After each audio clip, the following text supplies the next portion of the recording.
Yesterday, Sayadaw explained that in practicing systematically according to the correct method, one should listen, one should follow the guidance and instruction given by Buddha and other wise true companions. In order to follow the guidance and instructions, one needs to have faith and confidence in the one who guides the way, and one should also have faith and confidence in the Dhamma.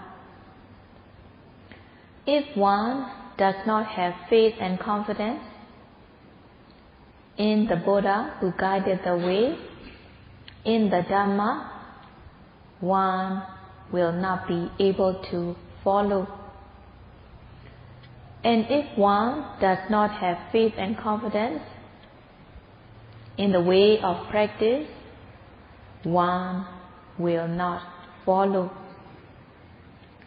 Not getting guidance and instruction, not getting the correct method of practice, it will not be possible to practice systematically according to the correct method.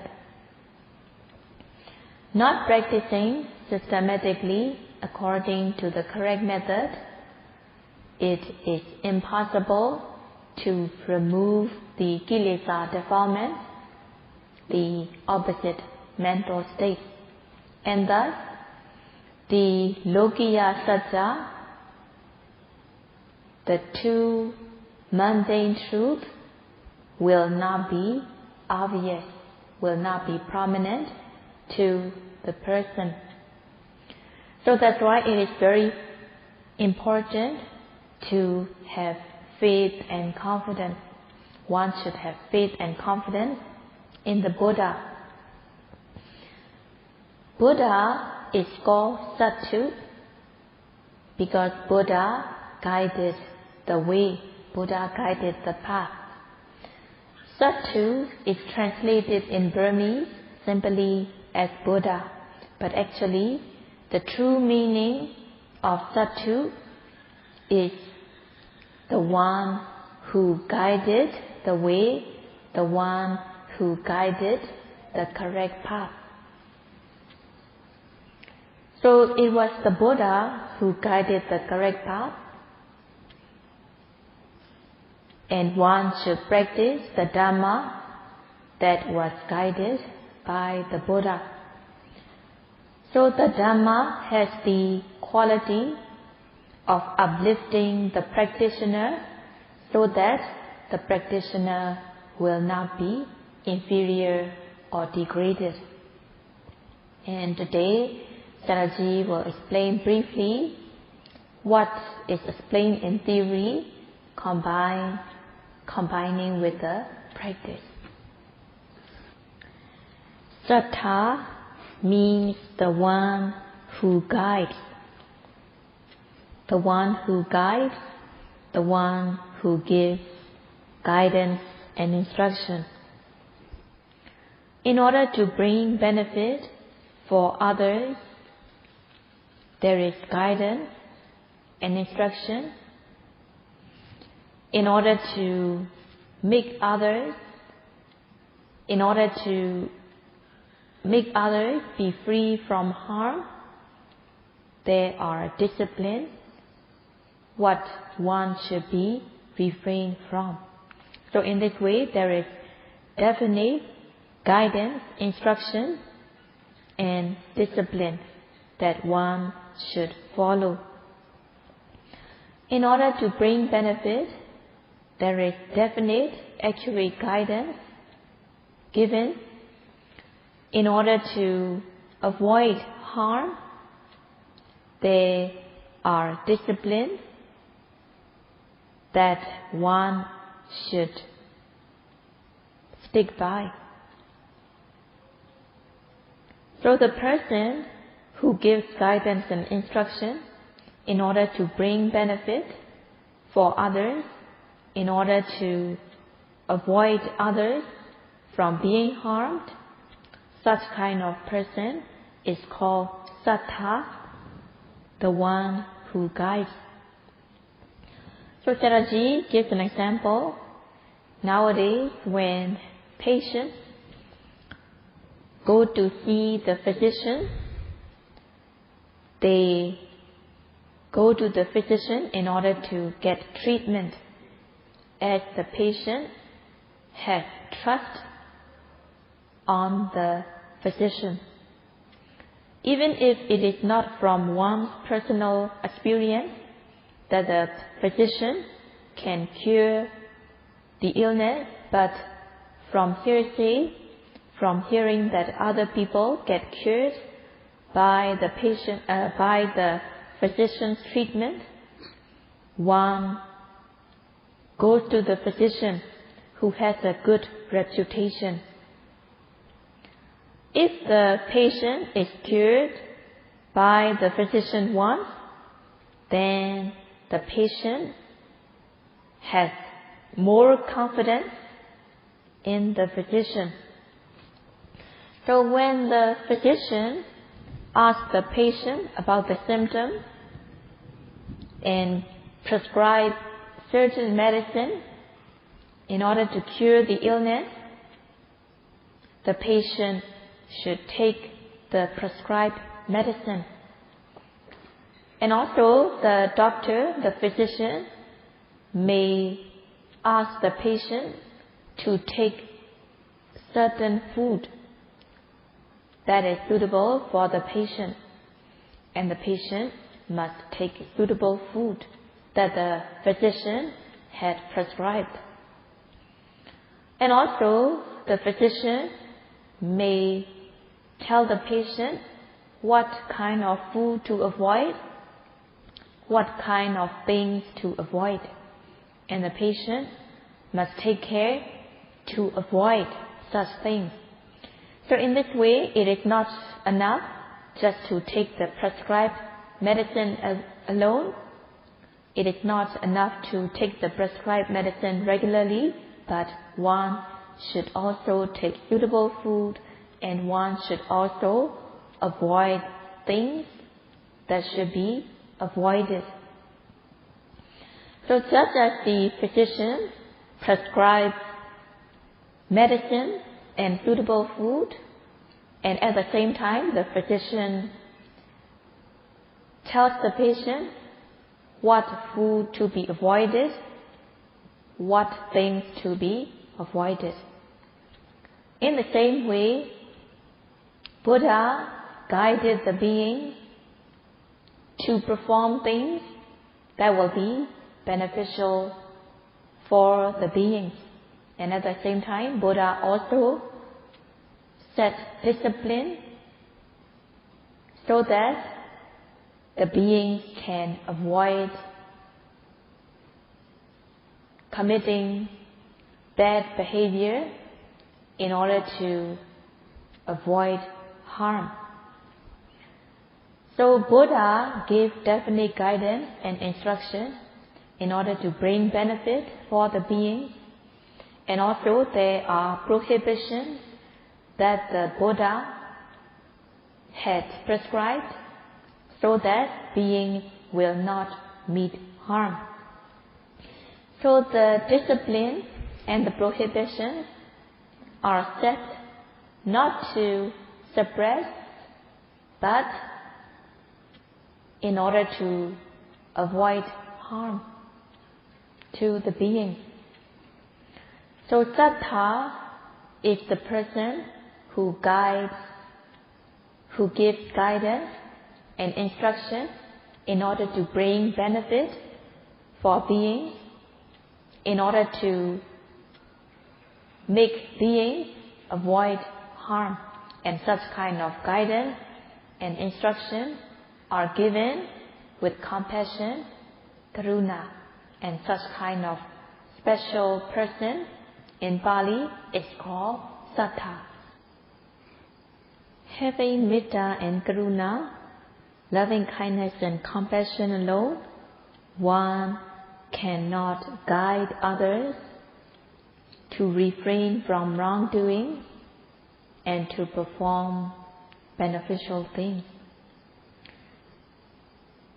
So one should also have the knowledge,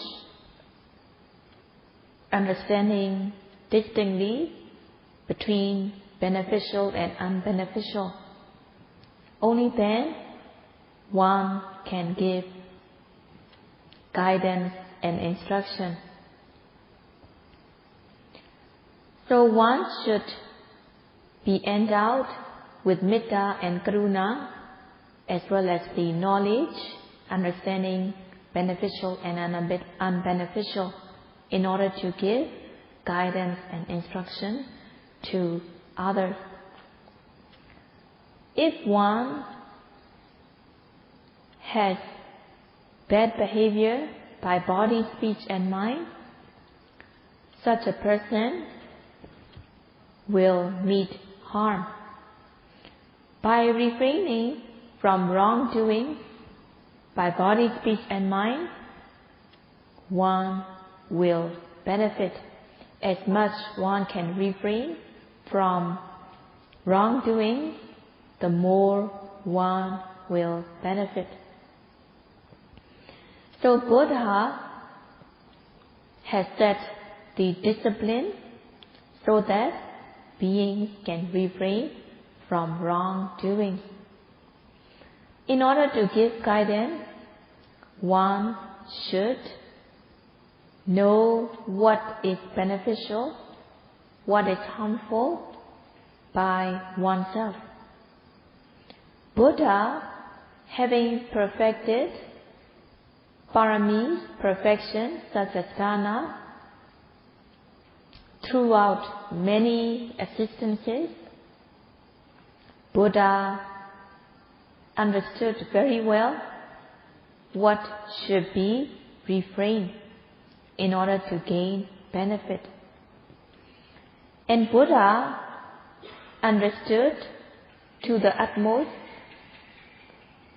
how one should perform wholesome deeds in order to bring benefit.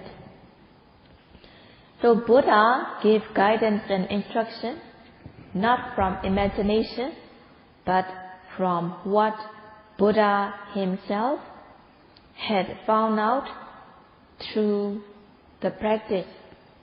So it is said, Vijja Sampanna, Buddha was endowed with knowledge. And Sarana Sampanna, Buddha was endowed with moral conduct. By fulfilling Sila Samadhi Panya, morality, concentration and wisdom, Buddha knew things. Buddha knew everything that should be known. Among what Buddha had attained, there was also Rupa Jhana, and there was also Rupa Jhana among the moral conduct that Buddha had attained. Among the Rupa Jhana, there was Maha Karuna Samapatti, the attainment of great compassion.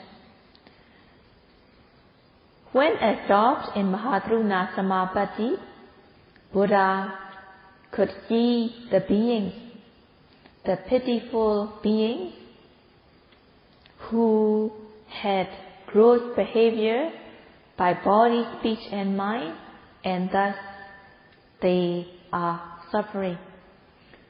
So seeing this bad situation of the beings who are suffering due to misconduct by body, speech and mind, Buddha had great compassion that these beings will have more suffering. So Buddha guided beings so that the beings can avoid the wrong path. And Buddha guided the correct path. So Buddha gave definite guidance and instruction to refrain from the wrong path and to walk on the correct path for the being. Not only that Buddha was endowed with knowledge, but Buddha was also endowed with great compassion, and thus Buddha guided the beings to refrain from wrongdoing in order to avoid harm, and also to perform wholesome deeds in order to bring benefit. So in order to give guidance and instruction, one should also be endowed with knowledge, what is beneficial and what is not beneficial. Only then one will be able to give guidance and instructions to others so that they can avoid the wrong path and they can walk the right path. So there are things that one should avoid by body, speech and mind. If one fails to refrain from such wrongdoings by body, speech and mind, failing to refrain, one will not be a true human, one will not have a humane mind, and one cannot become an outstanding human. By refraining from wrongdoing by body, speech and mind, one will become a true human, one will have a humane mind, and one can become an outstanding human. So in this way, Buddha guided the beings. What can be the harm? By failing to refrain. And what will be the benefit? By refraining from wrongdoings. So these things were known by Buddha's knowledge. Buddha knew these by himself, and Buddha could give guidance and instruction. So it is not from imagination, it is not imaginary. Buddha guided the beings to refrain from wrongdoing, to perform wholesome things. And Buddha guided the way. It is not just like other beliefs, such as if one believes in the person, one can get happiness. But one should practice according to the guidance and instruction of the Buddha. So Buddha taught things that are right, and Buddha taught things that are right in cause and effect. So Buddha did not teach things that are not sensible. So by practicing according to the guidance and instruction, refraining from things that should be refrained, performing things that should be performed, one is sure to gain benefit, and one is sure to be away from harm. So one should have faith and confidence in the teaching. So if one has even the ordinary form of knowledge and compassion, it is quite beneficial in life. So Sayadaw gives an example. If one knows that certain food are poisonous, if one understands that certain food are not suitable, one should avoid taking them. Understanding that certain food are nutritious, healthy, one should take such kind of healthy food in order to ease one's hunger as well as to gain health. In the same way, there are wrongdoings that are rude, gross, that can bring harm. So such kinds of wrongdoings by body, speech and mind should be avoided so that one will not meet harm. There are wholesome behavior by body, speech and mind that can bring benefit for oneself as well as others.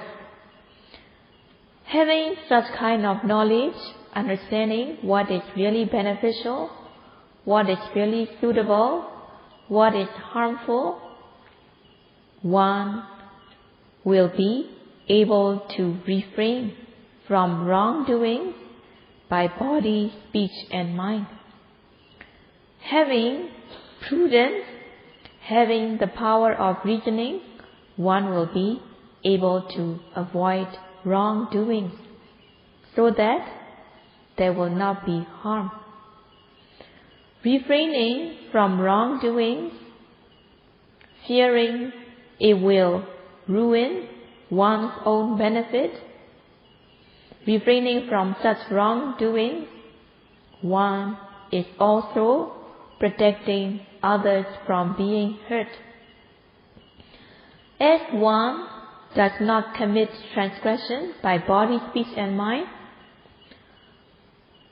it will benefit oneself, and also one is protecting others from being hurt. That's why it is said, Attanan rakhanto param rakhati, meaning if one controls oneself, guards and protects oneself from wrongdoing, if one protects oneself from committing wrongdoing, then one is also protecting others from being hurt. So one should avoid rude behavior by body, speech and mind. One should have restraint, one should have control so that one will not commit such rude behavior by body, speech and mind, so that one will not meet harm and also others will not get hurt. As a human being, it is very important to have humane mind. One should have compassion, consideration, empathy for others. Just like one wants to be well and happy, others will also like to be well and happy. Just as one wants to have benefit, others will also want to benefit. Just as one has compassion for oneself, others will be the same. So one should have compassion, consideration, empathy for others. If other beings are being hurt, if other beings are destroyed of their welfare and benefit, they will suffer. Having compassion towards others, one does not want others to suffer. One does not want others to get hurt. So, not wanting others to get hurt, wanting to protect others from being hurt, wanting to protect others from suffering, one automatically controls oneself. So it is two at a blow. It is beneficial both for others and oneself. So one should have compassion on others. Having compassion for others, one protects others from being hurt, and at the same time, one controls oneself. So Sayadaw says, nowadays, such kind of compassion has become quite extinct, and thus the world is burning. A person who understands the harmful things and beneficial things, having such knowledge, one will have compassion, empathy for others. So one controls oneself, and at the same time, one protects others from being hurt. Protecting others from being hurt, one controls oneself so that one does not commit wrongdoing. So it is a good way, it is a good path. So one refrains oneself from wrongdoing that leads to harm. Buddha totally had removed wrongdoing, and Buddha completely understood what was really beneficial.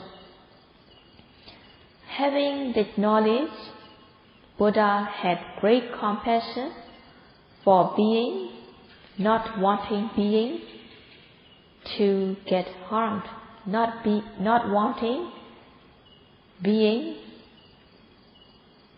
to get harmed, and wanting being to get benefit. So Buddha gave guidance and instruction.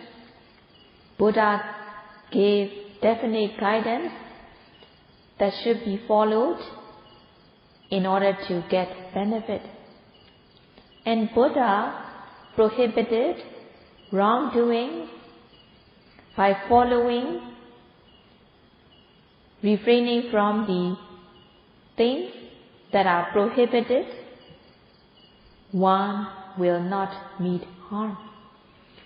So such guidance, instruction, and the discipline taught by the Buddha are called Dhamma.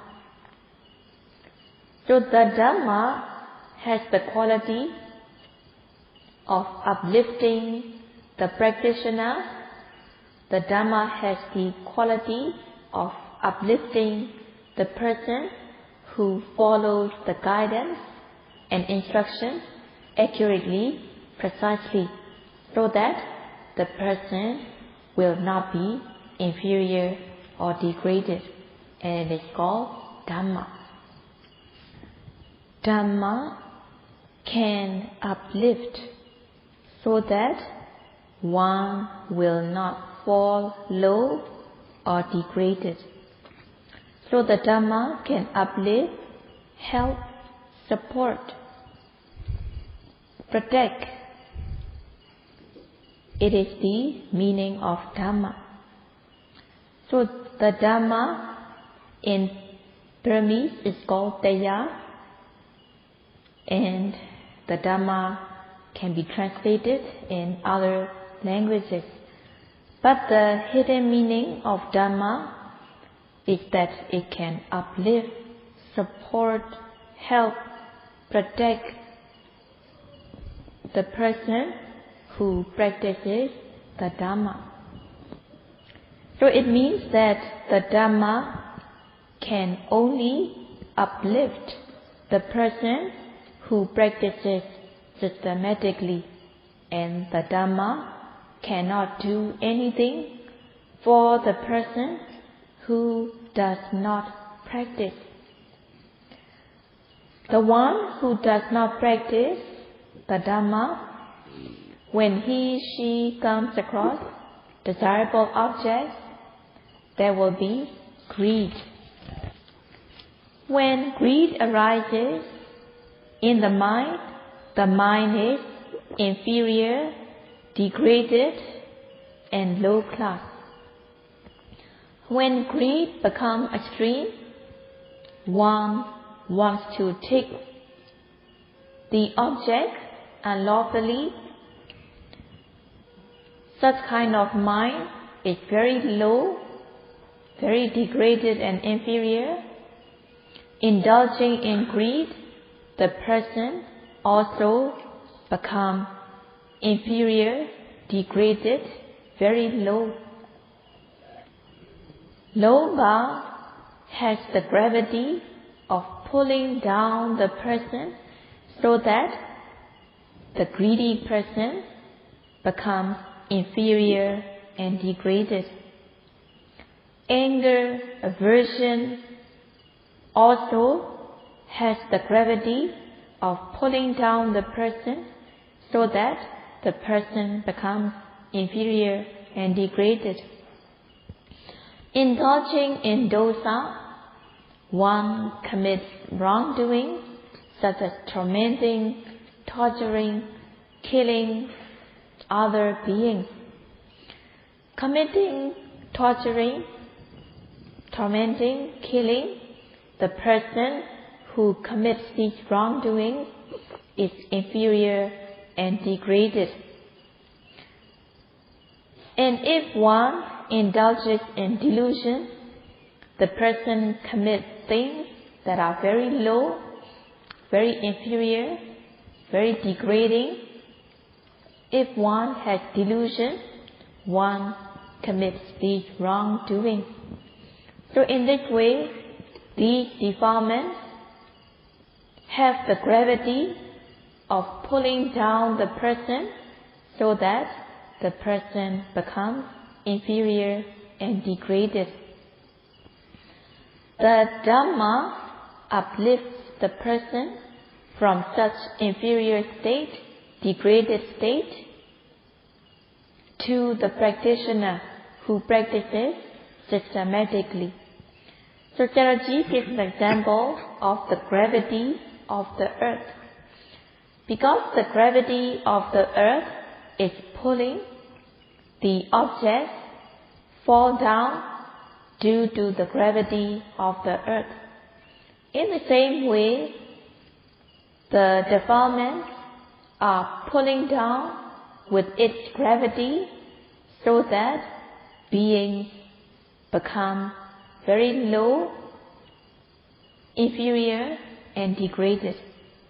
If one does not know that one should practice, if one does not have any restraint with mindfulness, then the person is pulled down by the gravity of defilement, so that the person's life becomes very inferior, low and degraded.